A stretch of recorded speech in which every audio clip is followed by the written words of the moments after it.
most likely went into 2025 with a version of you in your head, the locked in version, the consistent version, the this is the year everything finally clicks version. And then real life happened. You had weeks where you felt sharp and unstoppable, and then whole stretches where you disappeared on yourself. Some things you promised you do never left the notes app. Some goals quietly faded in the background because they didn't survive actual life, actual stress, actual energy levels. And while you were dealing with your own chaos, you spent a whole year watching other people's wins. People getting promoted, leveling up their careers, friends getting engaged, married, everyone building families, people buying new homes, moving to new cities, new countries. So it doesn't really matter what you did this year. Your brain is zoomed in on what you didn't do, and the gap between the version of you that lived in your head in January and the version of you that actually showed up. That gap is where the pain sits.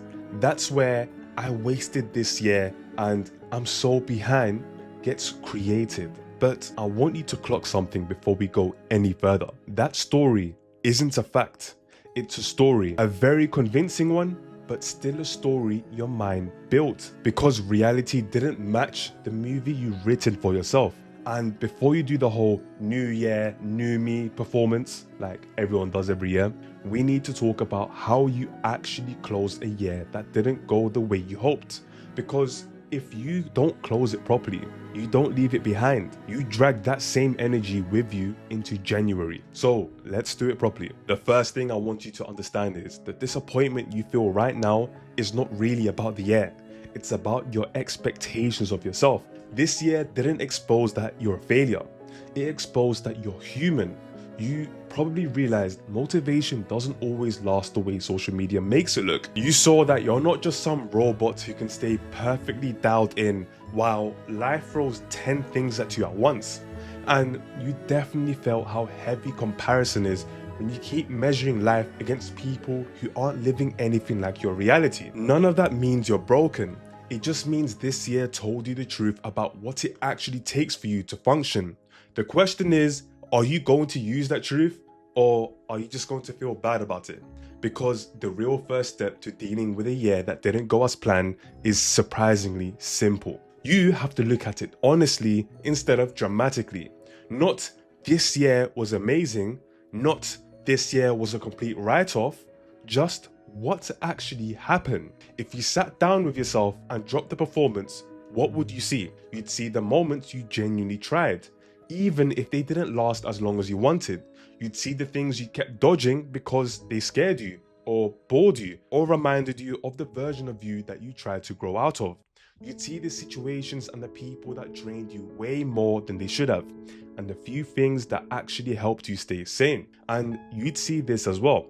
This year revealed something about who you are right now, the way you react under pressure, the way you escape, the way you delay, the way you show up when no one is watching. That's uncomfortable, but it's not an attack. It's data. You can't build a better version of yourself if you refuse to look at the evidence. Now, most people skip this part. They just slap a new year over an old pattern and call it growth. Then they're confused when February feels suspiciously like last October. You don't need to punish yourself with reflection. You just need to be honest enough to say, this is what my 2025 actually was, without adding, and therefore I'm useless. Honesty without shame is how you close a year. Once you've done that, we've got to talk about how you plan the next one, because this is where most people quietly sabotage themselves. When you feel behind, you don't plan from clarity, you plan from panic. You're annoyed at yourself, you're tired of feeling stuck, you're watching everyone's recap videos, and suddenly you're writing a script for a version of you that only exists in your imagination. The version of you that wakes up before the sun, does a perfect morning routine, eats clean, trains every day, posts content daily, and somehow also has a peaceful social life. You build a year for that person. And then the real you, the one with actual responsibilities, actual bad days, actual emotions, has to somehow keep up with a plan that was never built for them. Of course you fall off. Of course it doesn't last past week 3. The plan was unsustainable from day 1. So going into 2026, the shift is this. Stop planning for the fantasy, plan for who you actually are right now. and who you can realistically grow into. If you know you struggled with consistency this year, don't pretend you're suddenly going to juggle 10 brand new habits flawlessly. Pick one or two that matter the most and give them the respect of focus. If you know you get overwhelmed when everything's in your head, don't lie to yourself about just remembering things. Build systems, notes, calendars, reminders, structure. That's not weakness, that is self-respect. If you know your mental health dips at certain times, stop writing plans that rely on your feeling 10 out of 10 all year. You need to acknowledge that those dips will come and design your habits and expectations around that reality instead of pretending it won't happen this time. When your plan matches your actual life, not the fake Instagram version of your life, you stop quitting so often. And when you stop quitting, your confidence quietly starts to rebuild. Now, this is the part that actually changes things. Momentum. Your life won't change because you had one big emotional night writing goals. It'll change because of a small, boring, unimpressive decisions you repeat when no one's clapping for you. Most people try to fix a disappointing year with an extreme plan. For example, this year was mid, cool. I've got crazy next year. 2 workouts a day, 10 habits, new business, new everything. And what they actually build is a structure that guarantees burnout. If 2025 didn't go how you wanted, you do not need to overcompensate. You need to simplify. Maybe instead of promising yourself you'll read 20 books, you just read a few pages every day and actually let them change how you think. Maybe instead of promising daily content on every platform, you commit to something you can genuinely sustain. For example, 2 to 3 pieces a week that are high quality and well thought out. And maybe instead of trying to fix your whole life in 90 days, you focus on one area for the first quarter and give it serious attention. That's not you thinking small, that's you thinking long term. And the real flex isn't how intense you can be for 2 weeks, it's how consistent you can be for 12 months. Momentum feels small up close. You'll have days where it doesn't feel like anything is happening. You'll be tempted to scrap the simple plan and chase something more dramatic. That's usually the moment you're closest to things actually compounding. When you move, even slowly, something interesting happens. You stop obsessing how far behind you feel and start caring more about the next step. You don't magically forget the whole year, right? But it stops being this heavy thing sitting in your chest. It becomes the context, backstory, not your identity. Now, let's zoom out properly for a second. This idea that you wasted 2025 sounds powerful in your head, but ask yourself for a second. Did you really waste it, or did it not go according to your original script? Because there's a difference between I didn't use this year perfectly and this year meant nothing. Every person you respect has had years they wouldn't brag about. Years that felt slow, unclear, messy, humbling. Years where they weren't consistent, weren't winning, they weren't posting highlights.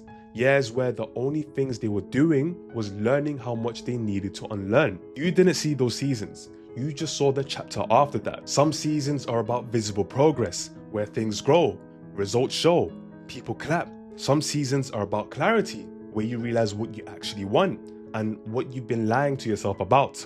And some seasons are about survival and rebuilding, where the win is that you're still here and telling the truth now. Now, a year can be painful and useful at the same time. If you look closely, 2025 probably showed you patterns you couldn't see before. It showed you where you always self-sabotaged. It showed you what environments you don't function well in. It showed you which people pulled you off track and which ones keep you grounded. It showed you what matters to you more than you thought and what you only cared about because everyone else seemed to. See, that's not wasted. That's expensive information. You are not the sum of 12 months of outcomes. You're the person who lived through those 12 months who now has the opportunity to respond differently. So what do you actually do with all of this? You don't need a dramatic ceremony to redeem the year, right? You don't need to sit under LED lights journaling for 9 hours while playing, lo-fi music. You don't need to announce to the world that you're rebranding your life. You just need one clean decision. I'm not going to pretend this year didn't affect me. And I'm not going to let it define me either.